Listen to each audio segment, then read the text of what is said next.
lekin yuragim qolib ketdi sening yoningda, sen bilmagan joyda.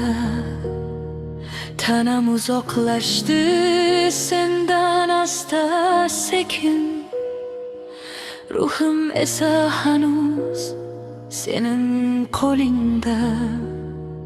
Men ketdim chunki qolishga kuchim yo'q edi, sevish bor edi ammo baxt yetmadi.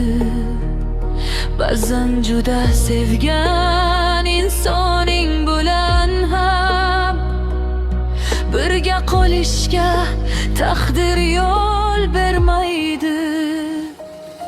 Senga unut deyishga haqqim yo'q mening, chunki o'zim ham unutolmayman seni.